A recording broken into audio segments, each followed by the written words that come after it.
So the first thing you want to do is you want to check if you're using prepackaged bias binding, the width of it. I discovered that lots of them varied. So if you find like this one here that it's too wide, we need it to be about 3.8, you're going to have to trim it down. So this piece I've trimmed earlier, I cut the whole way along the long edge. The first thing that we're going to do, now that we have our bias the correct width, is to fold it in half. We're going to make the two long edges meet each other. When working with bias, it's a good idea to have a pressing action rather than an ironing backwards and forwards motion, which may cause the trim to stretch. So we press the whole way along. The next thing that we want to do is we want to turn the end over 1 centimetre. We're going to just do this on the armhole trim pieces.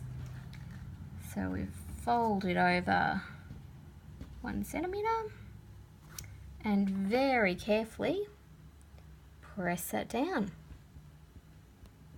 You'll find in the pattern there's distances from this folded edge that you're going to cut your bias.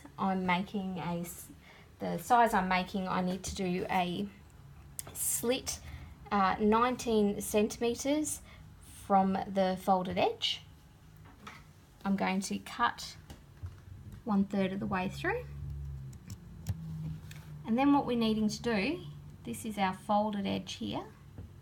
So we're going to start from the non-folded edge and we're going to trim a small amount, around about 2 millimeters or so, from the open end right to that slit mark.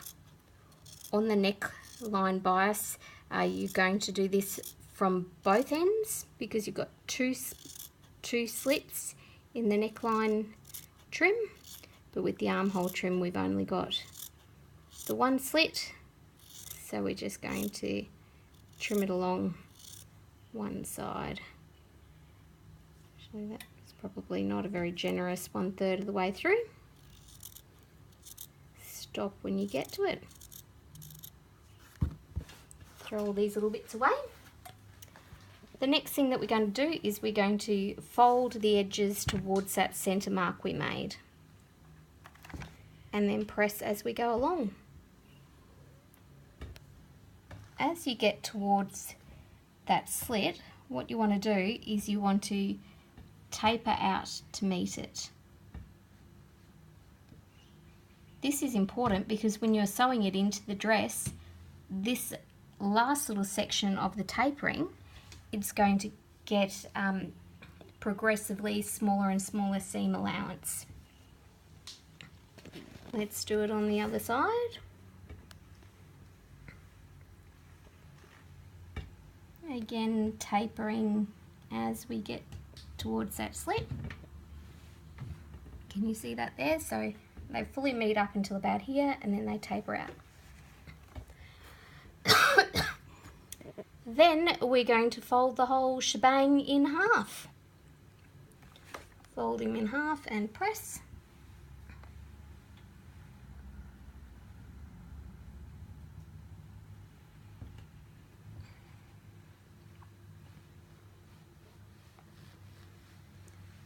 And there you go.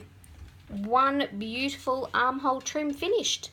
You're going to do the same thing for a second armhole trim, and then on your neckline trim you're going to have 2 tapered sections on either edge. I hope this has helped.